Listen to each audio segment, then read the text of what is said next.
G'day, guys. Just letting everyone know that this episode was recorded via Zoom and it wasn't in person.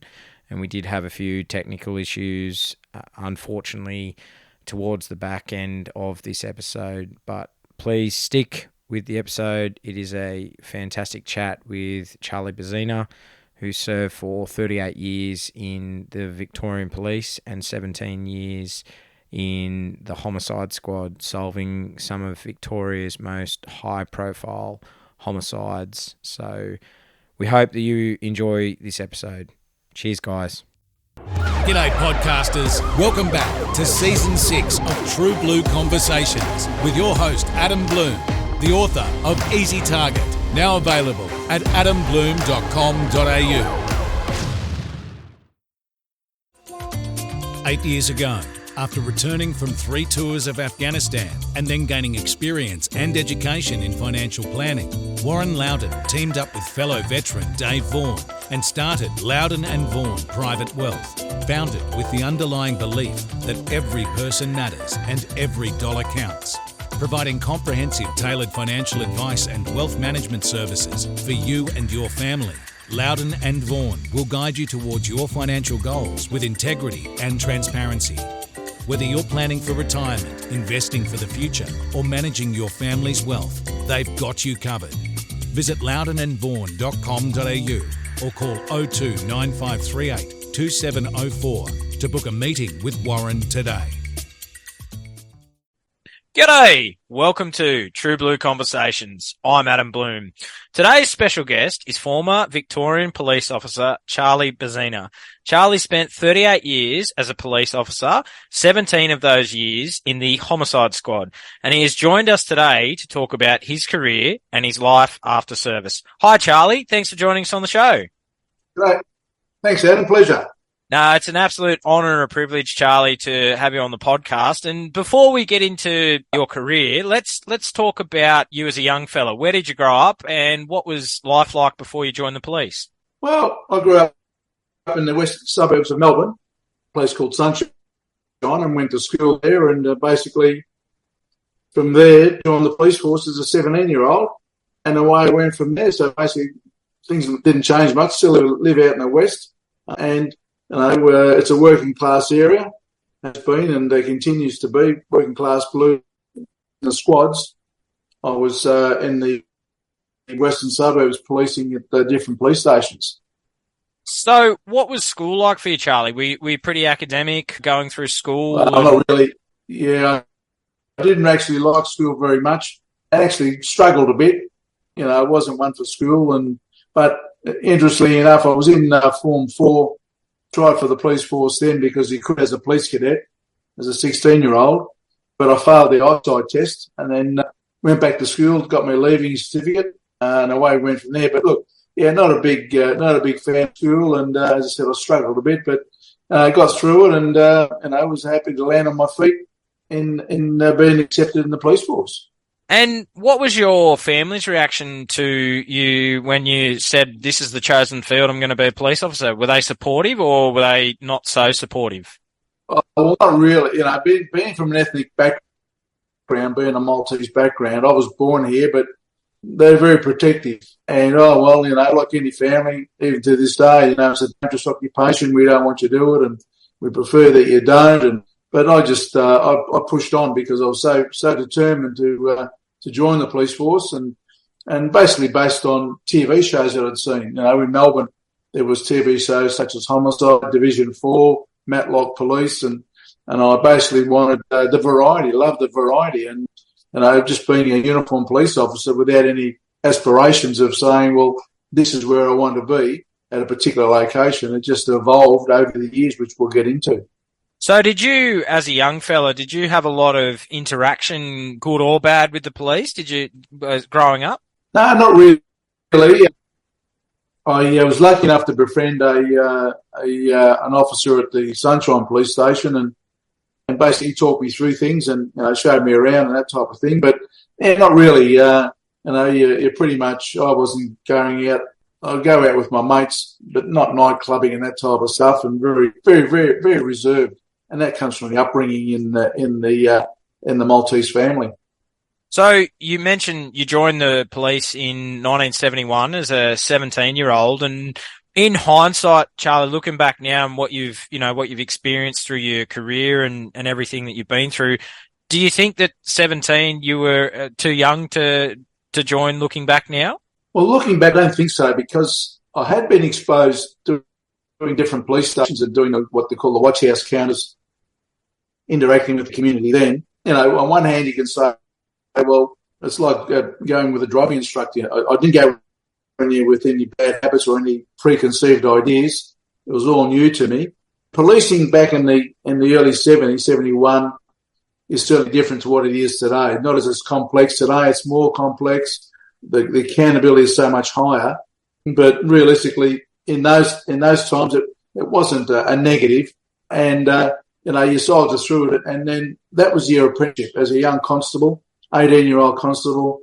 You learned trade from more senior people, and away you went from there. And basically you learned on the job. But today, I think the experience needs to be there, because you're dealing with such a variety and a different facet of the community people, and it puts you in a good stead. But yeah, each to his own. But I think going out in the workforce certainly would put you in probably a better place today. But I was lucky enough to do it in the 70s, which wasn't really a concern. And as you say, sometimes a bit of life experience now is in today's thing of being a police officer is vital in the high pressure stakes that it is today. And even when you joined in the 70s, though, it's still policing is still as dangerous back then as it is today. But there's social media and everything today has changed the way policing is, and maybe not for the better. Well, Adam, I don't think it's as dangerous as it is then as it is now. There was more respect for police officers back then in the 70s and 80s, and that's deteriorated quite significantly because of the social media and the impact and the way that offenders are dealt in court. We went with a lot of bluff in those days. People didn't know their rights as much. Today, young kids know about their rights and they start dictating to the police officers. So ultimately, compared then to now, it's a lot more dangerous today, and with assaults on police and that type of thing. And in my day, police had the fear factor. We had the upper hand, and that's all been diminished quite significantly. And now it's the young offenders and offenders of today have got the upper hand, because they know they can turn the tables on police officers by complaints, assaulting them. And that's why you've now got police officers with the camcorders that they hit on their chest and start recording an incident, because virtually the policeman's word becomes secondary to the individual that they may have had to arrest. It's a shame, isn't it, Charlie? And it's a good point you touch on, because I'm, as I've spoken to you, I'm 30 and I know what you're talking about. The respect was there. When I was growing up, I still feared police. I still, there was still, and that respect was there. And, if they said, move on, you moved on. You didn't, you didn't put up a fight and say, well, no, I can stand here. And, so I know what you're saying in that sense, that it was still there when I was growing up. So it's a shame that has changed. It really has. So, and we're not not for the better, not for the better. So, but, no. And so your first station was Russell Street. What was it like working this beat in the early to mid 1970s? And can you share with us one or two experiences that stand out to you at the early stage at Russell Street? Well, because I was such come up in a reserve family, we graduated from the academy out of Glen Waverley, and you basically all go to Russell Street, and actually had to live in barracks. So we had barracks in Russell Street, and you were given a room, and the discipline was that you'd have to parade. Prior to every shift, you have to parade in the parade ground and produce your appointments. In those days, we had a little rubber baton that was hidden away in a pocket in your pants. We had pocket holsters, so you weren't allowed to show any firearms. We had a little 32 war surplus 32 automatic pistols that were more accurate by throwing at the individual than actually shooting. And you had your handcuffs and your notebook. And, what's vivid in my memory is the first shift you had was foot patrol. And in those days, it wasn't the vibrant cities that we have of today, Melbourne would shut down after 6 or 7 o'clock at night. Nothing would be open. 6 o'clock closing of hotels and that type of thing. No nightclubs.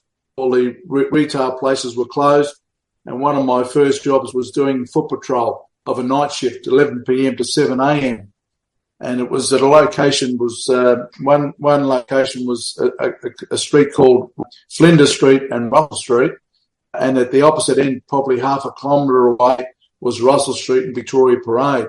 And that was my job, is to walk up and down Russell Street to Flinders Street and shaking hands with locks, and then walk back to Victoria. And had to be on the half hour each location, on the half hour at this location and on the hour at the other location. And that was for the purposes of your sergeant to be able to come and check you. And then in those days, we had night shift around Parliament House. We had night shift doing the switchboard and that type of thing. So that was one aspect. And then you were put into the general policing at Russell Street, policing the CBD of Melbourne. And away you went until you started cutting your teeth on and the first drunken assaults. We didn't have the homeless that we have today then. So basically it was, you didn't see anyone for your whole shift apart from the sergeant who was checking you. And, so nothing extraordinary about it. And then basically waiting for a position to come up that I transferred to, which I did after about, I think, 6 or 7 months. I then transferred to my first station out at Footscray in the western suburbs. And how different was that going from the CBD itself, like being in like Melbourne itself, to getting out to Footscray? Yeah, well, it's quite different because you then had the community. You know, we had the retail community and the residential community we didn't have in the CBD. We didn't have the apartments in the CBD that we have today. So that was different. And then starting to get to know what's called the patch, get to know your patch. I get to know, and then like any policing area, you get to know the heads of the crooks and the good and the bad people in the area. And that comes from doing your foot patrols, which was still quite evident then, doing the divisional van, and then, you know, what was highlighting to this very day is what we call domestics, known as family violence today. And that hasn't changed one little bit. So you cut your teeth on that, you know, doing your shoplifters, your burglary reports, your theft from motor cars and that type of stuff. And we used to registration of trailers, issuing firearm permits and that type of thing, working the watch house, doing the switchboard for a shift. So that was great. And then the different shifts of day shift, afternoon shift, and then night shift. So your camaraderie then started building with the team of uniform members that you wanted to be with. And, you know, it worked quite well, and the teamwork, and everything was a learning curve, and you turned towards the more experienced police officers to be guided by them. And it was quite a good experience because the West, as I said earlier, was a working class area, and, you know, you're able to police quite confidently. Each week would go past, each month, each year, would give you the more confidence. And in those days, you'd be working the divisional van, which is your workhorse, of a morning shift on your own, and now significantly work 2 up for sheer safety. So you work the morning shift on your own, but you had a lot of experienced people to fall back on. You didn't have the supervision you have today by your sergeants. You didn't have the accountability you have today. It was a lot simpler. It was very easier with paperwork, and that's progressively got avalanche situation to where we are today. So for people who aren't aware of, Charlie, how, as you say, you worked a divvy van on, like, that was the workhorse and you were working that alone. What's the rank structure of the, and how, were you like a senior constable at that stage, or were you still just a constable? How's the rank structure work in Victoria Police? Well, like any apprenticeship, you start off as a constable, so you get sworn in, you become a constable, and then after about 3 or 4 years, you can start sitting for an examination to get your two stripes. You didn't have 1 stripe, so you got nothing. And then your first promotion is to senior constable, which is 2 stripes, and that comes from doing examinations. And then after that, you then can apply probably about, well, then, not so much the rank structure, then I become a senior constable as a uniform member, and then I transferred to the Footscray CIB, Criminal Investigation Branch, as a senior constable. So that's the point of, I'd done all I really could for 4 or 5 years in uniform, a hard-working station with a cross-section of different offences, and then come to a time to say, okay, I'd like to become a detective. As a senior constable, you transfer into the plainclothes area, and then even as a detective, you start learning all your different aspects again and investigating crime. But as a detective at that stage, you then had to qualify at detective training school, which was a 3-month intensive course doing all the crimes and statutes and investigations. And in those days, if you failed detective training school, you could never become a detective. You'd have to go back to uniform branch, and things have changed.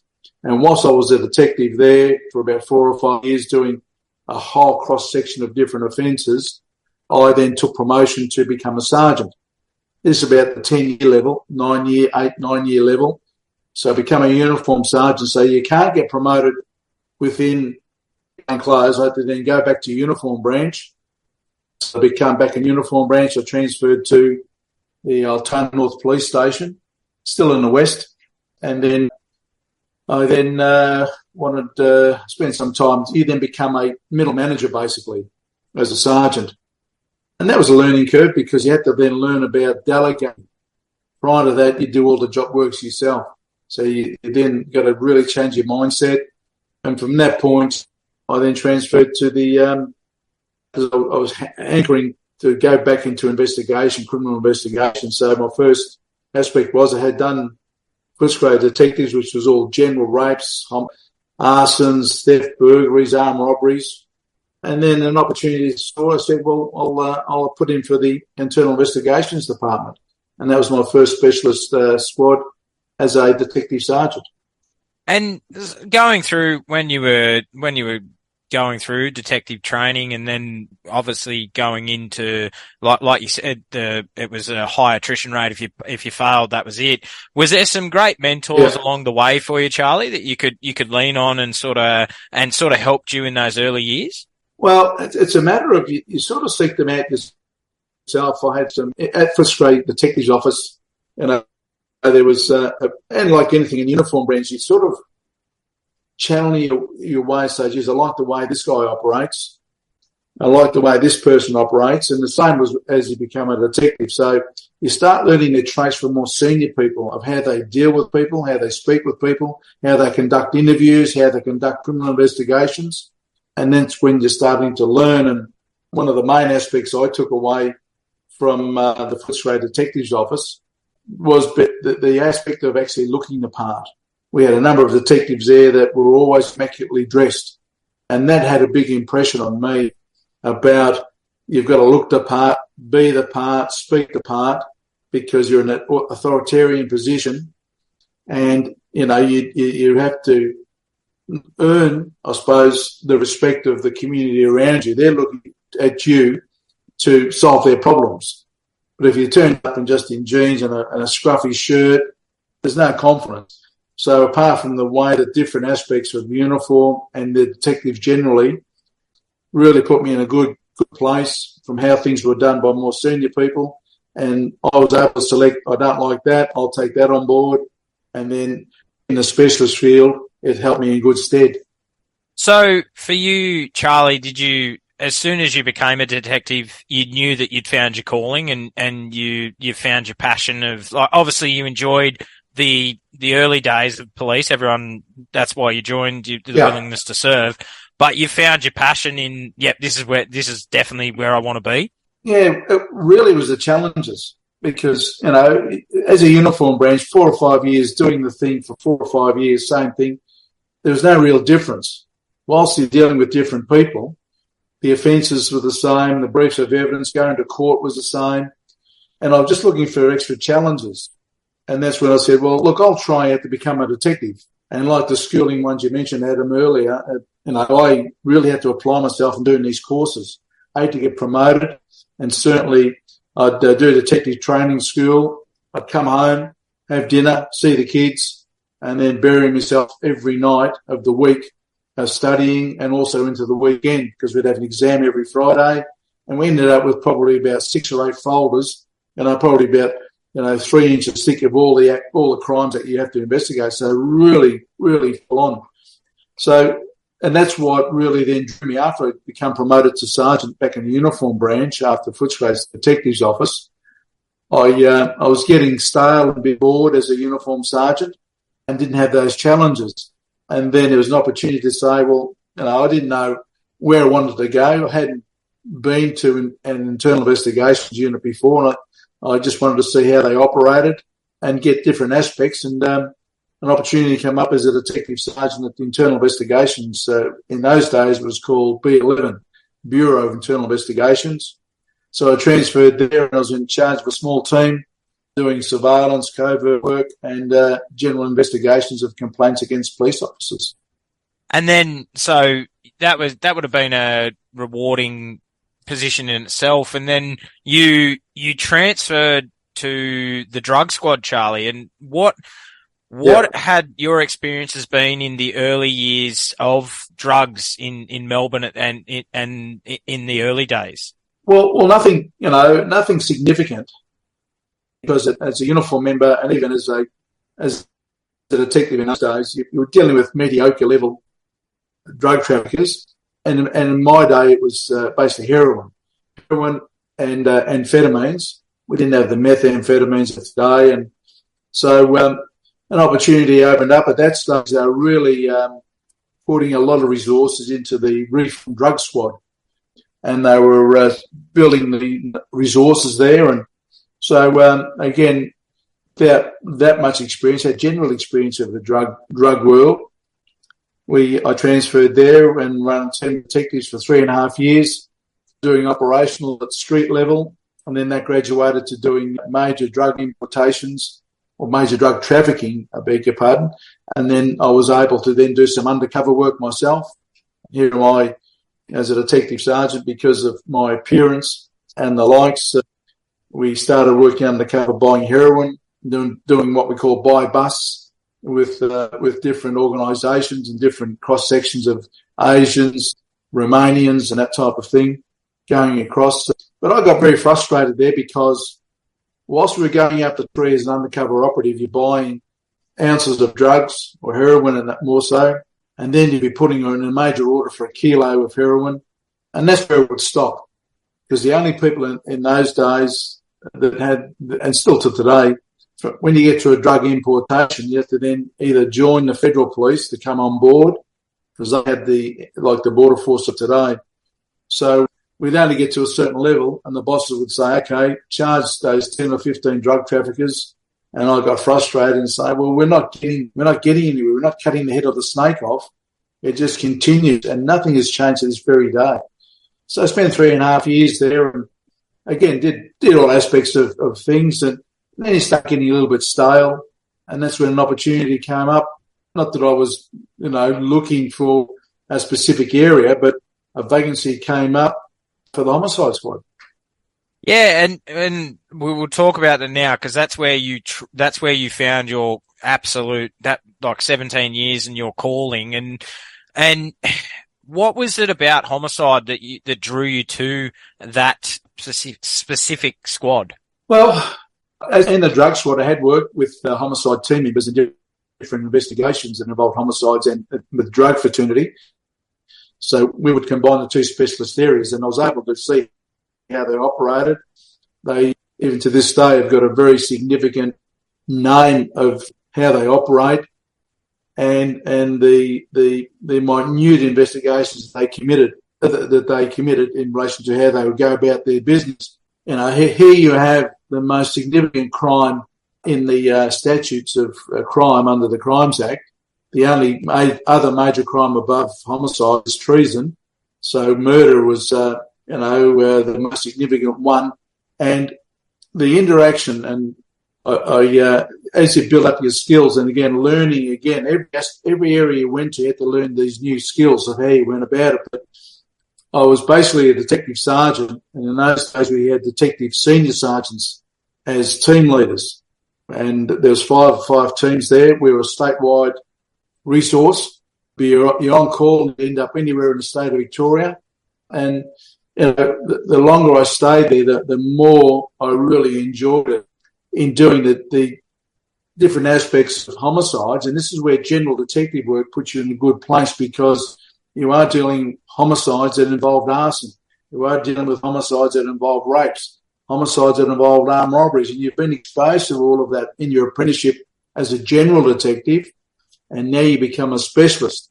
And I liken it to being like a medical fraternity. You go to a general practitioner, and then you'll be referred to an orthodontist or a specialist surgeon and that type of thing. And that's what we were. And I really got great satisfaction in, going to a crime scene where there was a dead body and building all your evidence from nothing, and then eventually getting an offender, your interaction with the deceased family, your interaction in the thrust and parry you had with defence barristers of significant note, and with your judges, your director of public prosecutions.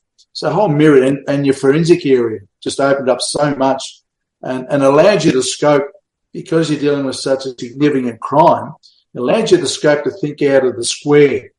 And often, if our forensic people couldn't do a certain examination, I would then either go to Melbourne University or some specialist unit outside the Victoria Police, and it was quite good. And I begrudgingly was not left, but was pushed out of the Homicide Squad. But whilst at Homicide, I then took the next promotion. I was a detective sergeant then, and then I couldn't get promoted as a detective senior sergeant who were running teams, so I then had to go back to uniform branch as a detective senior sergeant to get a position back out to the western suburbs, and I was what we call a relieving senior sergeant, and I was in charge of nearly all the police stations in the west, a couple of detectives officers as a reliever, and again got bored again until an opportunity arose that I could go back to the Homicide Squad now as a detective senior sergeant and be in charge of a team of detectives. And at that stage I had 2 sergeants and 8 detectives to run, and again, the rewards were so great. Well, you mentioned that, so you joined Homicide in the mid to late 90s when in Melbourne the gangland wars were starting to really ramp up, and some of for people who aren't aware, Charlie, can you give a little bit of background to the listener of the Melbourne gangland killings and some of the key identities that you investigated? One of their murders, Alphonse Gangitano. Can you tell us a little bit about Alphonse? Yeah, look, it was in the early days. As I said, I got there in the late 80s, early 90s, and some years later, we were getting these murders of these underworld figures, and we knew as the factory floor investigators that a lot of these killings, they were all connected. The deceased were connected in some way, and we knew who was behind it in relation to it, but it just got too big. And after probably a dozen or so killings, we finally were able to convince police command, to say you really need a task force. These killings are all connected in some way. And I started as a team leader at Homicide, and they created the Piranha Task Force. But prior to that, Adam, to answer your first question, was prior to the Piranha Task Force being put in vogue, I did an underworld murder of Alphonse Gangitano, where he was on bail at the time with another underworld figure, Jason Moran. And they were on bail, cut a long story short. They were on a curfew at 9 p.m, and Alphonse was shot dead in his home in Templestowe, execution style. I was later able to identify it was Jason Moran, his co-offender, from where they were on bail prior to that. And that was really, whilst it wasn't connected to the ongoing underworld feud that was going on prior to the Piranha Task Force, it was one of the first recognised underworld murders that happened. And then the Piranha Task Force was formed as the killings continued to happen over a period of time. So the Piranha Task Force were able then to concentrate. So New South Wales, they call them strike forces. Victoria would call them task forces. But they started being able to do the job, and they went on for years. I think the tally was well over 30 over the years that they got slaughtered and killed in Melbourne. And was that like that night, Charlie, that you received that call with Alphonse's murder? Was that just a normal call? Like you didn't at the time, you didn't know it was his. You didn't know who it was at that time, or no. Well, you get the first call because you're on call with our D24, our communications area. You get that call, and you are told that it's clearly he's identified Alphonse, and all the resources then go out to us. So, look, normal investigation, nothing special. You just go about it like you got a process that you follow, and by processing the crime scene, I was able to identify that there was another underworld figure, a fellow called Graham Munster.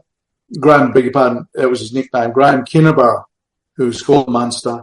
He was there at the time.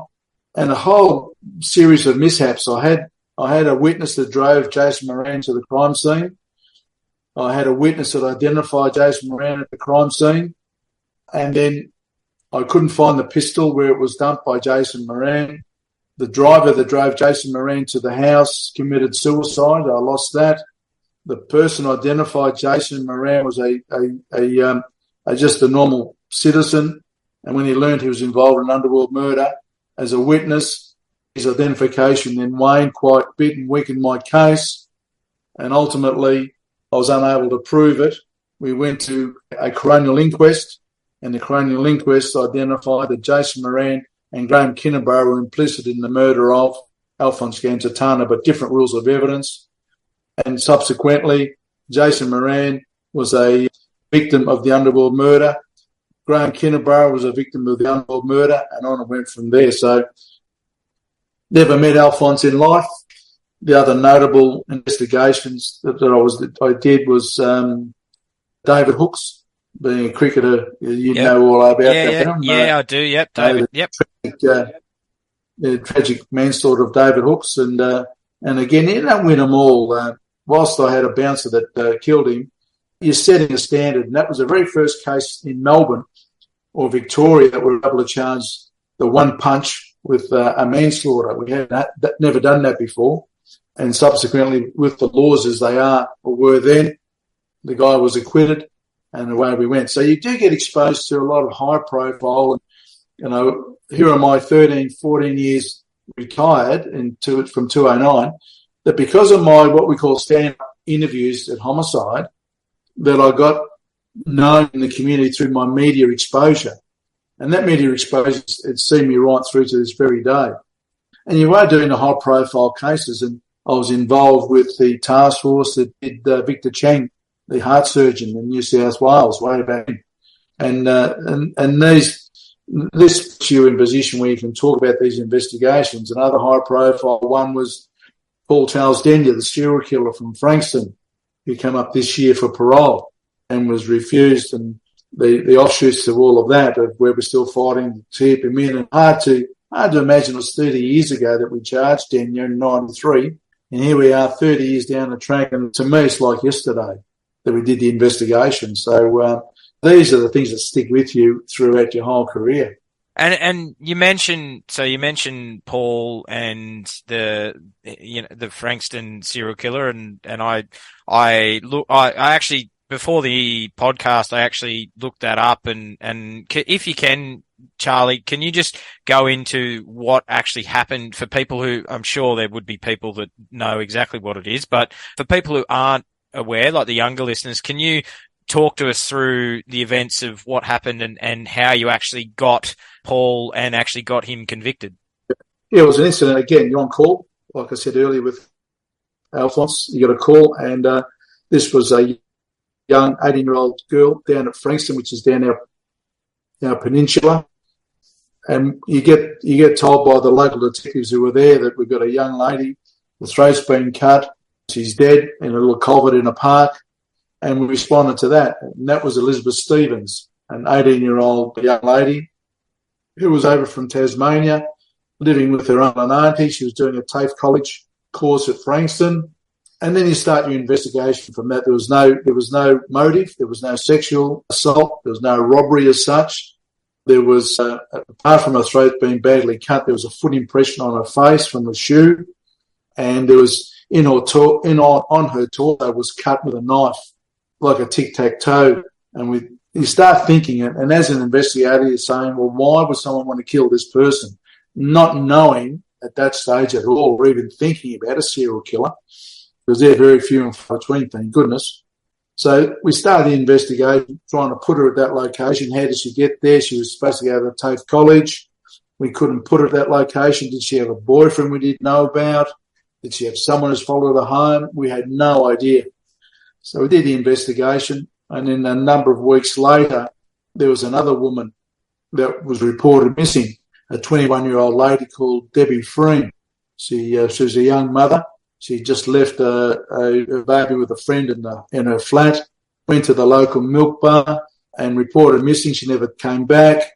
Days later, her body was found in some distance out of the CBD of Frankston, again with a throat cut. And that's when we knew there was no motive again, no connection between the two victims. That's when the realisation hit that we had a serial killer that we were looking for. And you can imagine the fear and the terror within the Frankston community. So another team of detectives were brought in to investigate the Debbie Freem murder. A couple of days later, our first breakthrough was we found Debbie Freem's car in a street near the CBD of Frankston. And that's when we knew that this offender or offenders, we had no idea who he was or who she was or who they were, that must live within walking distance where Debbie Freem's car was dumped. There was blood inside the car. So at that stage, we had to formulate a plan to do a door knock of 2 square kilometres from where that motor car was, because our view was he's within walking distance, and we were going to account for every adult, teenage adult person in every household in that 2 square kilometres. And door knock, record it would become an administrative nightmare. So that was the plan to start on this particular Saturday, some weeks after the Debbie Freem investigation had begun. So we had 2 teams, my team, another team doing the Debbie Freem, me doing Elizabeth Stevens. Had no idea who the offender was, no clues at all. And so the breakthrough was that car. Unfortunately then, as we were doing the investigation, on the Friday prior to doing the major door knock with some 200-odd detectives from the squads, we shut down virtually all the crime squads, and to start our laborious task of accounting for every adult person, that we get a report of a missing 17-year-old, a lady called Natalie Russell. She hadn't arrived home from school. That evening, her body was found in between 2 golf courses. There was a golf course, 2 golf courses. In between the 2 golf courses was a pathway. And in that pathway, there was a cyclone fence with a hole cut in it. And there was a second hole cut in the cyclone fence where her body was found. And to our horror, the same wounds to the neck. She's still in a school uniform. And we then were tasked with this is our 3rd offender from the same killer, because the offences, the wounds were so similar. And again, no one was going out of a night time, women especially, and everyone was looking to us for answers. And the pressure was really on us. We were putting in 14, 16-hour days. And I was doing that from the first job to the second job. And then my boss said to me that he wanted me to then head up the investigation into the Natalie Russell killing. So unbeknownst to us, as we're going along on that Friday, because we had the community of Frankson on such high alert, there was a lady delivering letters in Sky Road. And she happens to glance across. This has been the early hours of the afternoon on this Friday. She sees a little car, a little yellow car, with a driver behind it slouched down. Looked suspicious. She reported that to the police. 2 young police members came to the car to check it out. It was empty, parked okay. They just made a notation in a notebook and went away and finished their duty. Overnight, we find the body. The next morning, these 2 young members come back on duty. And then they said to us, they find out where they checked that car was at a very close murder scene. They told us about checking that car. Who did the car belong to? Paul Charles Denyer. Where did Denyer live? He lived within our 2 kilometre catchment. Ticked that boxes, and that's all we had. So we downplayed it a bit, left the caller's card at his flat to come in and see us. So a different investigator was then the chap leading the Debbie Freeman investigation was tasked in to start the interview. And the interview lasted for about 4 hours. Daniel put himself at every crime scene. Yes, I was down at Lloyd Park at that location. So he had recall of where he was, which was odd. I was there because his mother lived down that way. Yeah, I was at the Debbie milk bar where Debbie Freeman was gone missing, you've told me, during the interview, because I was there to pick up my girlfriend from the local railway station. And I was at the Sky Road because you checked my motor car. So he was quite happy to answer our questions, but denied they had nothing to do with it. And we noticed when we were interviewing him, he had injuries, cuts to his hands. And often with a lot of knife acts, you do get these injuries that are inflicted by the savagery of the attack on your victims. So at that stage, we weren't getting too very far. And so we asked for what we call a forensic procedure, where we wanted a doctor to examine him medically, take DNA samples, blood samples, hair samples, and the likes, which he agreed to, which was lucky, because had he not agreed to it, we'd have to then get another 15, 20-page affidavit to go to a magistrate or a judge to try and get permission to use force to get him examined. So we stopped the interview, and then there was no recording because we're doing our recording of the interview on videotape, as we had to by law. So the videotaping stops. He gets taken to the men's room by another detective. Inexplicably, what was going through his head, I don't know. He looked at the detective. Are you a Christian? Yes, I am. I killed the 3 of them, just like that. So we then were able to bring him back to the interview room, reinstate that admission on tape, because you think about going to court as a defence barrister. The first question the defence barrister is going to say to you, well, my client was interviewed by you detectives for 4 hours. He was helpful. Yes, he was. He made admissions of being in these locations. Yes, he's very helpful. And you're telling me that you then stop the recording, you take him somewhere in the police station, and inexplicably he makes these admissions. What threats did you make against him? And so forth, to try and put a defence of saying the confession was coerced. So we had to then reinstate that confession on tape, which the investigator did, and then he did a full reenactment. So basically, he was at that location where Debbie Elizabeth Stevens was, saw her off the bus, and then he said, I had the urge, was starting to rise, had the urge to kill. He just followed her, put a makeshift knife to her neck, walked her to a park, sat down with her for an hour or so, a couple of hours, and eventually killed her. And the irony to that particular disaster was that he was sitting there talking to Elizabeth, and she wanted to relieve herself. So Daniel is an obese 21-year-old guy, and she was a very slim-built girl. She walked away and relieved herself, and she came back and sat with him. That's how much he conned her and the confidence that she had, and she virtually signed her own death warrant. So she came back, he killed her. Daniel was actually living with another female at that stage. And then he tells us about the Debbie Freeman. He was, in fact, at the local railway station to pick up his girlfriend. He sees a woman get off the train. He grabs her, holds a knife to her throat, and she was lucky enough to escape. Not to be deterred in any way, he continued on his business, sees Debbie Freeman car pull up at the milk bar. He hopped in the back seat of her car.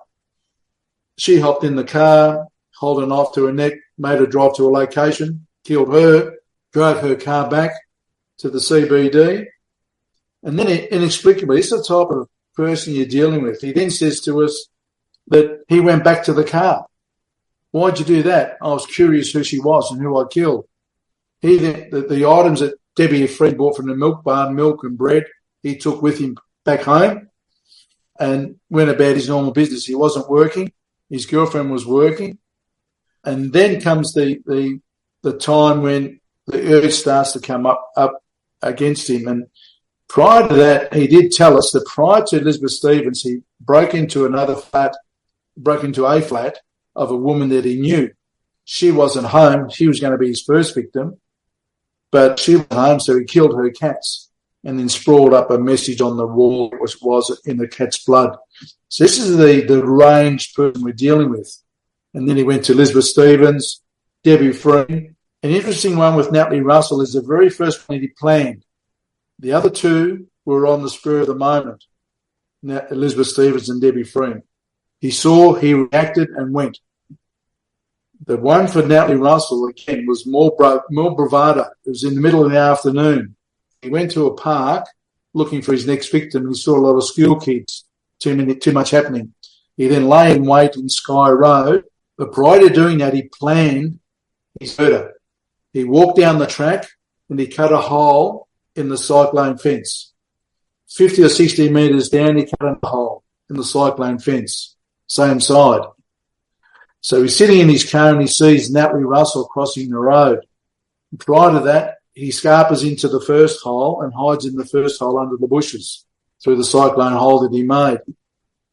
Natalie walks past. He then comes out of his hide and comes out behind her. As they're getting closer to the second hole in the fence, he closes the gap, gets level, grabs her, pulls her into the undergrowth and kills her. Again, no sexual assaults, nothing at all. Sat with her and killed her. And he describes, you'd know as much as I do about, even though her throat was cut, that she was standing up, walking around, bleeding profusely. Yep. And it wasn't until that he was able to then finish her off, which he did. And as he's walking out, his hands are covered in blood. He sees the two police officers checking his motor car, this is as cool as you want to be, puts his hands in his pockets, walks past the police officers, and then comes back. And then when they leave, he takes his car. And even during the interview, cool, calm and collected, had an answer for everything. It then did a full reenactment. Took us to the location. We're all following with the interviewer. And he took us where he buried the purse, the trophies that he kept of his victims, or he buried them, or he covered all of those. And then the system works against us because it was such a high-profile case. Within months, we were able to bring him to trial at the Supreme Court. He pleaded guilty. He was examined by psychologists, and they said, this guy will always kill. That's the way he's programmed. And he pleaded guilty. The judge on that occasion gave him 3 life sentences, no minimum. So he's going to die in jail. And because of our legal system, it's what they call precedent. Because someone pleads guilty and doesn't go through a full trial, he's done us a big favour. We've had a strong case against him, but he's got to get a discount because precedent dictates he must get a discount because he pleaded guilty. Went to appeal, got resentenced to 3 life imprisonments with a minimum of 30 years imprisonment before he can get parole. He's now 51 years of age. Whilst he's in jail, he wants to change his sex to become a female. That never happened, but he said, no, I'm a female. Brought up a defence of saying I was abused as a young child, sexually assaulted, etc., and was sitting holding water. He applied for parole this year in April. Luckily, he was refused parole. He'd never partook in any remedial courses in jail or anything in that regard, nothing at all. And we were hoping then the Premier of this state then would legislate to keep him in jail forever. There's 2 other offenders that the government have legislated that got out on parole. We were getting out of parole, and they were legislated. First one was Julian Knight, the Hoddle Street killer of 7 people. Yep. He got life for 27 years, and the government legislated that he will stay in jail until he's either too infirm or he dies and no longer a threat. The second one was a fellow called Nogue, who was a Russell Street bomber. Yep. He ended up killing a policewoman, and then he got the life, but with a minimum of 30 years. His parole come up, and again the government legislated to keep him in jail until he was too old or infirm or he dies in jail. And this is exactly what we wanted our Premier to do, is legislate against Denya. But because the opposition had brought up and moved a bill in Parliament to keep Denya in jail forever, the Premier of this state has not done that. He says, no, I won't do it. It's a job for the parole board. I think it's political that he went against the opposition because it was opposition's bill that they wanted to put. Now the family have to go through it every time. He can apply for parole as many times as he likes. So now, the next time he applies for parole. So a great disservice to the community. It's, Charlie, I know you can see me, and I was shaking my head, and I'm frustrated as you are, because you know yourself, Charlie. You investigated him, and psychologists have said he will. This is how he is. This is his makeup. This is how he's wired. That he will kill again, and I just think it's a total disrespect to the families of his victims that they have to go through this all the time, and it's the police work that you and your team did, and it's so frustrating that you can see that this man, he's not a well human being, and he never should see the light of day ever again, and it's just it's so frustrating. It's just so frustrating. It is. And you feel more for the families because they have to live with it every time he applies for parole that he might get parole, and then the community at large. It's the job of the courts, and it's the job of the government to keep the community safe. And our Premier has failed to do that. Absolutely. And for you, Charlie, did you, in the years of your investigating of homicides, did you find it odd that he would just come out and say, yeah, I did it? Like after, 4 hours on the grill, did you find it odd? No, I didn't. You never find anything. I've always had a saying, you never be surprised during an investigation, because the motivations are all different, what's going through their heads. I think with Denya, once he knew that he'd injured himself in killing Natalie, because with the Natalie one, we could prove, because our pathologist found a little 0.1 millimetre piece of skin, ridged skin inside Natalie's throat. So it's ridged skin. You only got ridged skin on your feet or your hands. Here we had a suspect at that stage, prior to the admissions, with injuries to his hands.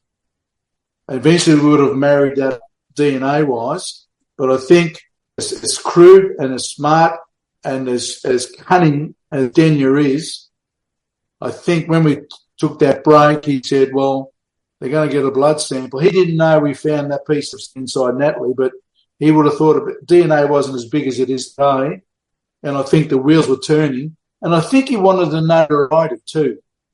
Here am I, because he was playing up to the camera for the first 4 hours, and who knows what was going through this person's head. You can't for 1 minute try and put yourself in his position. He'd made the denials. We would have been in a bit of a hard spot had he continued his denials until we got the DNA examination. And then you had to then grapple with, do we put a killer back out? And we were pretty well convinced we had the right person. We just didn't have the evidence at that particular time because we had nothing until we got that DNA to link him. And then that could have caused us problems, because if we DNA matching to Natalie Russell's murder, he could have, again, pleaded not guilty to Elizabeth and Debbie and saying, well, I was a copycat. I read about it and then I did Natalie, because we had nothing to tie him to DNA-wise or forensically to the first two murders. So in one aspect, with him putting his hand up, we looked at him for other murders in the Frankson area. I worked on a case called Sarah McDermott, 21-year-old young lady went missing from the Cannonook railway station, which was in that same vicinity a number of years prior to this.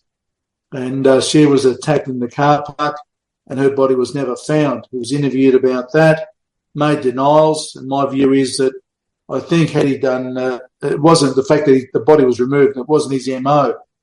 So he would have made admissions to it. We had a murder, a lady called Michelle Brown, a sex worker at Frankston, who was killed again with a knife, and he denied that. But those two cases remain unsolved. And I'm pretty happy that he wasn't involved in those two. So still got killers out there that we just haven't been able to solve. So this is the whole issue with how significant homicide investigations are. And look, it's a key point you touch on, Charlie. So when you're in when you're investigating a potential suspect, you obviously put your profile together, you start profiling, potential suspects, and do you work a lot with psychologists in working out how you're profiling the type of suspect, or do you just go off other leads? No, you really go off other leads. You can't put much weight on psychologists, and plus I had a number of clairvoyance and that type of thing. And you got to work on facts. And the psychology and criminal profiling, as we've known it from the FBI and in America, is so broad. And it does a disservice because the people, the investigators might narrow their field there. Because in a profile to say you're looking for a Caucasian male, 40 years of age, hates women. Well, here we had a Caucasian male, not in that age group, and living with a woman. So, and then it puts you off the scent. And so we didn't really get involved a lot with psychologists. We used hypnotism on a rare couple of occasions, that type of thing, to try and draw witnesses' recall. Because at the end of the day, as investigators, what you've got to prove.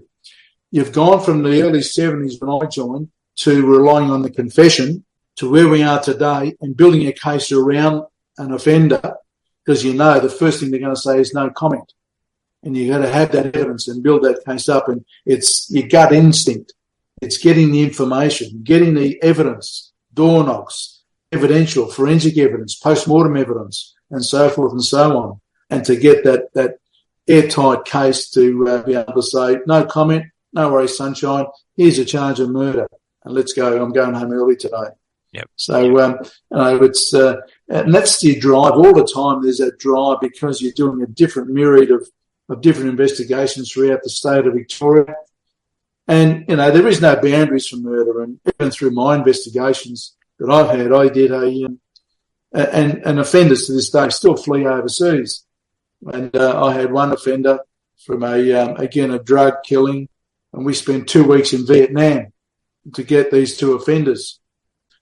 Long story involved, we spent 2 weeks there dealing with the governments and that type of thing. And then I did a trip to Baltimore and New York to bring an offender back, which we did for a murder. So you've got to put the resources in. So there is no boundaries for murder. These people go anywhere and everywhere. We expedite them back.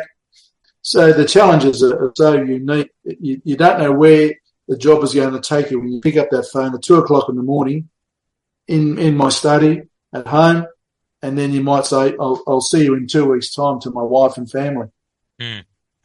And each, from what I've heard, Charlie, is that each murder scene tells its own story. Is that correct in that when you walked in, each murder scene told its own story to you and how you went about it? Because no two investigations are the same. And so when you turned up, it's right. You had to paint your own picture and start to investigate the scene. Is that a fair statement? Yeah, very much. You start off, your starting point is the body. You've never seen this deceased in your whole life. You've got to say, and there's two processes. My mind is, why would someone want to kill this person? What's the motive? You then everyone becomes a person of interest from the family, and you start building up a picture. To go forward in an investigation, you've got to go backwards. The investigation and then the murder investigation remains basically the same processes, the same procedures. You go in there, you record the crime scene, you then identify the deceased, you do the post-mortem. The crime scene tells you a story. The autopsy and the post-mortem of the deceased tells you a story. You start your door knocks and build up the bigger picture. You've got to eliminate the families. You then look at the deceased friends and family. You look at the deceased work. And all these people are persons of interest until you can eliminate them one way or the other. And that's where the investigation becomes so prolonged in eliminating these people. In trying to get someone, you're eliminating a lot more people. and you're building up your case, and eventually it might crack to say, right, I had a case where it was a love triangle. You then find out that the wife was having an affair, and away you go in a certain tangent, but you can't narrow it down because you then say, well, we've still got to think about burglar. Has a burglar broken in and killed this person while you're running a due investigation from someone who doesn't know her to this particular motive that you've identified? And then your whole relationship with deceased families starts from that point onwards. And that lasts for years and years because it goes through the investigation stage. They're clinging on to you. It then goes hopefully to the court stage. And then it goes to the committal stage. And that lasts for 2 or 3 years until the processes are done. And the others may last for a lifetime because the ones you don't solve or are unable to solve, you then, either you lose track of the families and that type of thing because you get inundated. People are I suppose, driven by what they see on TV. They say, oh, well, you got one investigation, solved it in an hour. I've had investigations where I've charged the husband for a murder of his wife after 5 years of doing an investigation and things like that. One particular year, my team dealt with 14 homicides. And you're dealing with 14 deceased families, you're dealing with 14 offenders' families. Then you're trying to manage, and as your team leader, apart from managing each investigation, you're also managing all your court processes. You're managing your leave of your detectives, administrative leave, sick leaves, and that type of stuff. So a whole myriad of stuff. You then become the mentor to your detectives, and you get them to that stage of where you're doing it. And as homicide investigators in Victoria, we're doing any fatal interaction between the community and police. We will investigate that as homicide members, fatal police shootings. We were doing overseeing SIDS deaths. Any unnatural deaths we were investigating. And now we've got missing persons unit. We never had that in my day. Now we've got a cold case unit. You kept the cold cases yourself, and they were your hobby horses. But there's only so many investigations you could do at a time. I think currently we still average about 60 to 70 murders a year in Victoria.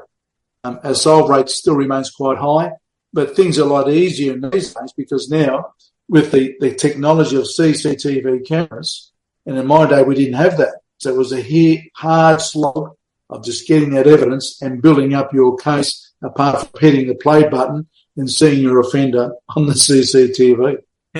And so for you, Charlie, how did you deal with that stress yourself? Like being high pressure in that environment, how did you find your way, like, to switch off and go, I'll need a break?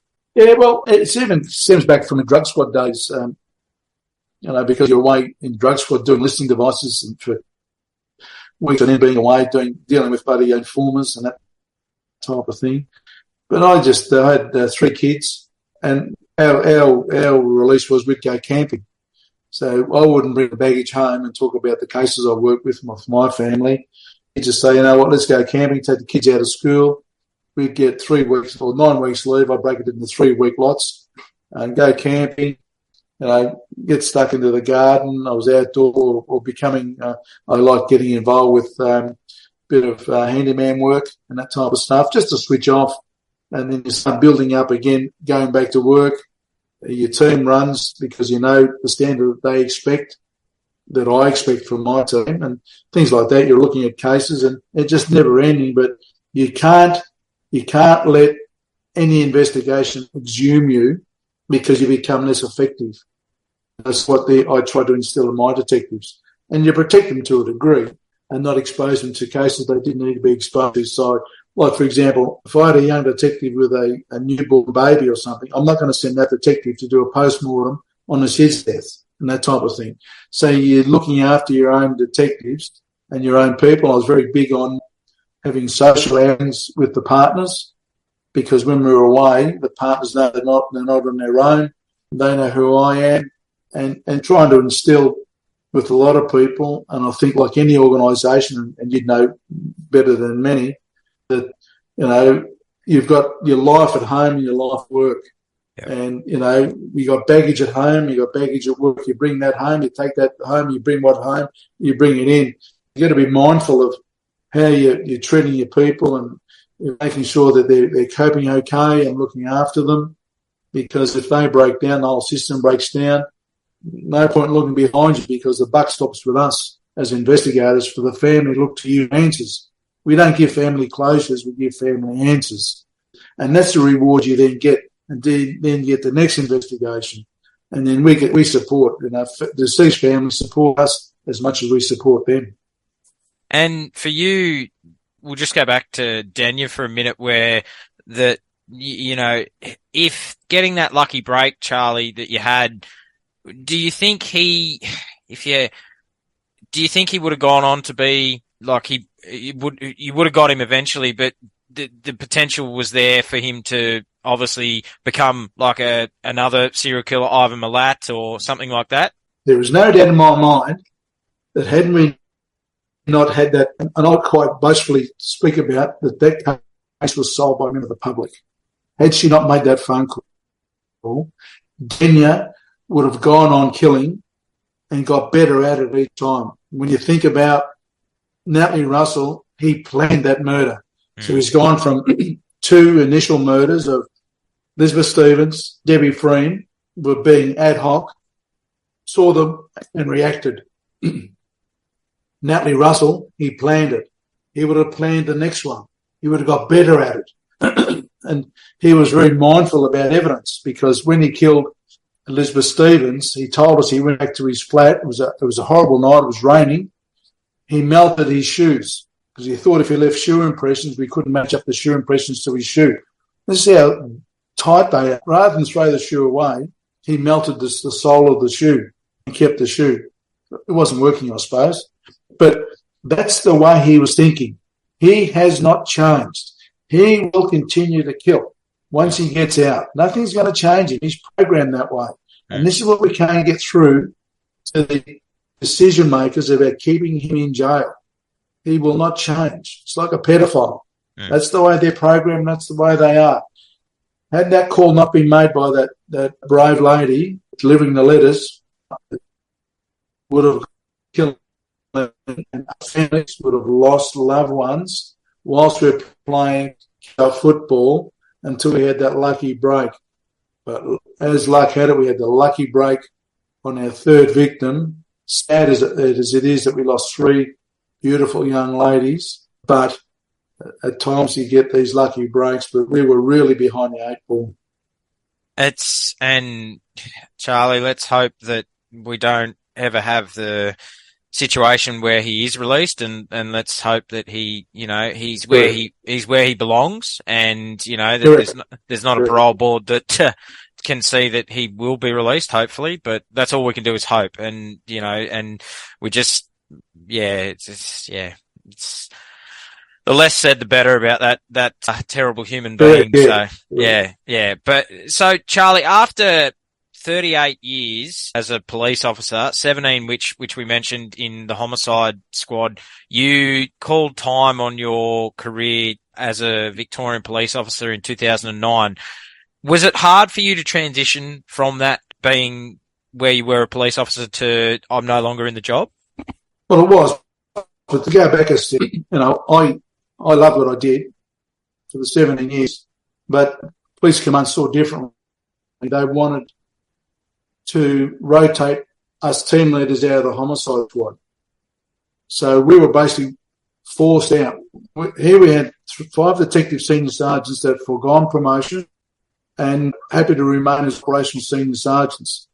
That all changed by a stroke of a pen by the Chief Commissioner of the day by saying that you're going to be rotated out. So you felt like you were being punished. And that's when the PTSD really started to set in, because basically, we loved and we were good at what we did. We had high arrest rate, high conviction rate, high morale, no complaints. And here we are being forced out of a position we loved, and we really sacrificed our careers to stay where we were, and we were damn good at it. And then to be pushed out was the start of, after 2 years of worrying about being rotated out of the Homicide Squad. And actually, ironically, I was moved to the Piranha Task Force, but as an administrator, no longer operational. And I couldn't cope with it. That was the biggest thing I can't cope with. I lasted there probably 3 or 4 days. One particular evening, my wife and I went in there about midnight, cleaned my desk out, and went on sick leave. I couldn't cope. Then, another long story, then I never went back to the crime department ever again. I was seeing a psychologist. I was refused any assistance by the police department on the basis I was examined by the police force psychologist who said, nothing wrong with you. And my wife said, appeal. I said, I can't fight the appeal. I was then put back out in the western suburbs to run a robbery task force, which I did quite well, 6 months, and at their behest. And all the successes I had at that robbery task force, the Chief Commissioner took all the glory from me, took the credit for the work I did. And that's when I just said, you know what, enough's enough. You can't, how many times can you kick a dog while he's down? And then I begrudgingly made the decision I can't cope with this anymore and put my retirement papers in and begrudgingly retired, not knowing what I was going to do. But the transition, as you say, is I loved working, doing handyman projects, so I started up my own handyman business. And as luck had it, because of my high profile in the media, I worked for the Herald Sun, a major newspaper in Victoria, for 3 years, doing articles for them. And then a number of other jobs. I was headhunted for a job to run the integrity unit, Greyhound Racing Victoria. I did that, put a team of investigators together. I was an investigator for the Melbourne Archdiocese, looking at complaints against priests, got my private investigator's licence. So I was lucky to keep my name and my high profile to this very day, since 2009, that I'm a media commentator. I've got a number of families that I'm assisting in their cold case investigations as an advisor and taking statements from them and trying to give them the advice to become an advisor more than anything, plus an investigator for them and taking statements, trying to build up a case where the police haven't. So, yeah, enough on, and I just, my family's all grown up now. I've got the 5 grandkids, and, I'm lucky enough to still have my health, great support from my wife, which has been a godsend. I don't know where I'd be without her. But, yeah, so now family, whilst family's always been important, it's now taking a bigger role in my life, whereas the job was then, but, the balance was always there. And Charlie, it's most people I speak to, like especially veterans and also police or fire, same thing, that, dedicate their life to helping others and then is let down at the end. And it's really, it's a shame that you did, and I could see, Charlie, like I'm lucky enough, I'm seeing you from the other side of this interview. I could see that it still cuts you up, even though it's all those years ago, leaving the way you left, it still cuts you up, mate. I can see that. Like it's not a, and it's just, it's so sad. Like you say, you were punished for something that you were good at. Like, and it's hard not to lose purpose, mate. Hard not to lose purpose of a job that you love. Very much. And ultimately, the community was punished because all that homicide experience went out the door. 80 years, 2 of us were rotated out, 5 of us were all left the police force now. That's a significant, and we're all doing 20 years of homicide, 15, 18 years, 25 years of homicide experience. And with a stroke of a pen by senior command, have said, well, that's gone. So apart from us being personally penalised, the community at large are penalised because we're not in there mentoring and assisting and building up and doing the investigations we love so much and so passionate about. And even 13 years of retirement, the passion's still there. But now I can stem that passion off by helping other families in my private investigator role in looking at their cold cases, looking at their suicides and helping them through with different things. It's all pro bono stuff, but that's the reward you get because they've got nowhere else to go. They give you the tongue-in-cheek comments by the police and they don't know any different. You can come and say, oh, that's all bullshit. The police can do this and they can do this and they can do this. And then you fit in that gap and you then become their mentor and their advisor to take on the whole bloody system. So it's worked to a degree and, it took me a long time to let go. But, there's half your lifetime basically in the community and to be treated in an offhanded manner by a police commander at that stage. And I'll say it again, it wasn't all the things that I've seen throughout my career. It was the basic issue of my PTSD was through police command and no other reason. And I'm sitting there like across from you, Charlie, just nodding my head going, yeah, it just, I can't believe that they would just, with a stroke of a pen, they just ruin a person's career. Like, it just I just can't believe it. And it's just, it's so sad and especially for all the, as you mentioned, Charlie, the willingness to serve, but also the families. It's all the families that, you know, that you helped along the way in all those cases and all the others, and the experience that the younger investigators coming up the ranks, it's gone. You know, and just terrible. But yeah, and we should mention, Charlie, that you also, so after leaving the police force, you also went and worked for the Australian cricket team. And how did this come about? And what was your role working with the Australian cricket team? Both, I should say, both female. Well, that came in 2015.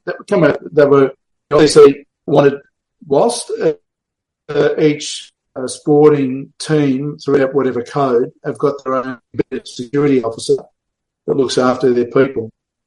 I said in 2015 because the Cricket World Cup, I said they want additional security officers to the team. And this was doing Australia, New Zealand, and we were hosting it. And the decree, they put out a call for ideally retired police officers. The Australian cricket team, their security officer was an ex-police officer. So I was successful in being allocated the Australian cricket team, and ironically, during the David Hooks investigation, that I befriended Buff Lehman, and surprisingly enough, and I don't follow sport, but Buff Lehman was the coach. Not that it had any influence on me getting the position at all, but I was lucky enough to get the position and travel with the team around Australia and New Zealand. And, at that stage, we were also given a federal police officer who was armed. He was travelling the travels around Australia, at least with us also. So that's how seriously the ICC took the safety of the cricketers and all that counter-terrorism and that type of stuff. We were lucky enough to win the cup.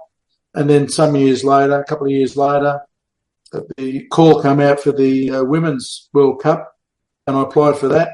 And again, went around with the women's team, and again, lucky enough to win that cup. Got you're presented with cups and medals and that type of thing, and that'll always be a highlight in my, I suppose, aftermath of Victoria Police, and that comes with, I suppose, like your organisation, the reputation you build, credibility and integrity you have, that you take as your I suppose your persona from the Victoria Police, and so it goes without saying when they're making a selection of what type of person they're getting, and I think the high profile has kept me in good stead as a private investigator, corporate speaker, security and risk consultant, and media commentator that you're still sought after. So, on one hand, did Caban do me a favour?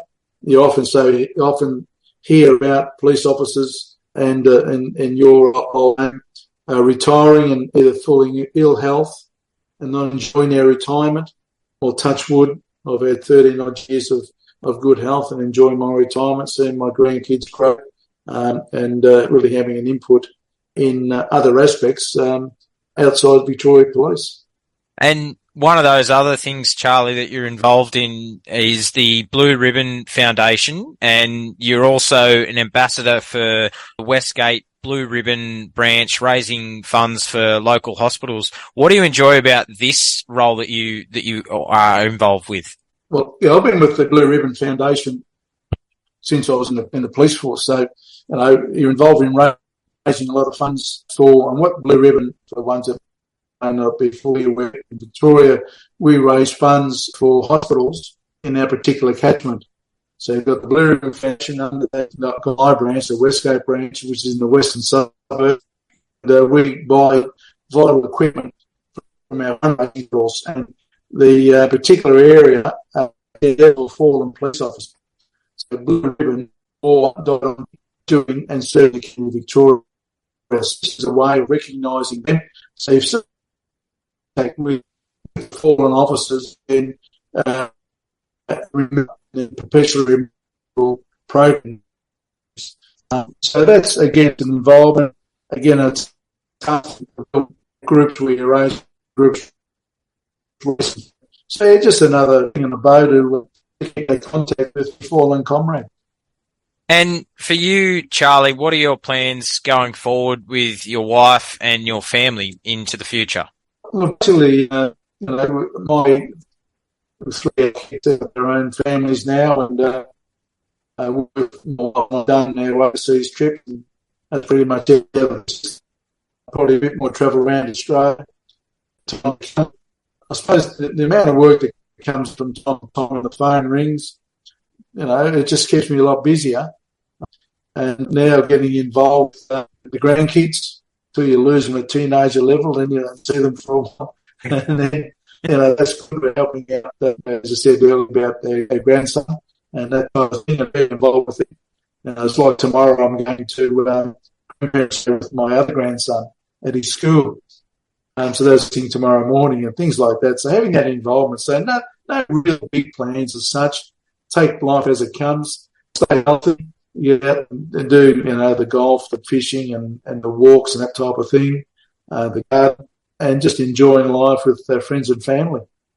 And Charlie, what advice would you give to any young person who is looking at joining the police? What advice could you give to them looking back now in what you've seen and done? And what's the greatest tip that you could give any young person who's thinking about a career in the police force? Well, the tip is basically, I think you hit it at the start of the interview about getting that exposure in the workforce prior to becoming a police officer, because it's now become so complicated in dealing with different walks of life that really will hold you in finding a career for 2 or 3 years, a different walk of life outside the Victoria Police. Unfortunately, they have peers, but because Victoria really is currently experiencing a significant police resource, with 800, nearly 1,600, 800 recruits, 800 at the moment. There's 800 on sick leave. The RAB in the satisfaction, we've lost so many working police officers, but there's those that speak to me when corporate talks, in engagements, people, they're always asking me for advice. Look, it's a great career because you can diversify different areas. It just doesn't happen. People come to me and say, "Oh, Charlie, I want to join the police force and go to the Homicide Squad." Well, that might be 8 or 9 years down the track, but we will, but you're going to put up so much pride to that, of going through the raft of divisional, getting complained against, getting losing cases, not having court experience, and just being virtually smashed as a police officer in the work that you do. Family violence is taking its toll. You've got no support. You should be getting a lot more support from police command, but it doesn't happen. And they police command protect and not the individual, and that's so sad. But when people say so convinced about joining us, they join and make your own decision. But personally, if I know what I know now, I wouldn't be joining the police force because of the sheer pressure upon you from command and the other complications of doing the paperwork and having the lack of support from public servants and supporting you in doing your work. It can be a thankless job, and you're dealing with people's problems all the time. But if you're driven in that way and people are still enjoying it, well, so be it. So experience it, and you might go through 2 or 3 years of your life and say, don't die thinking I should have or could have or would have. give it a try. And, but don't think you can also go to a specialist area. I want to go to the police air wing. You won't get there for years and years because it's so sought after. I want to go to the police dog squad. I want to go to search and rescue. These people go there and don't move.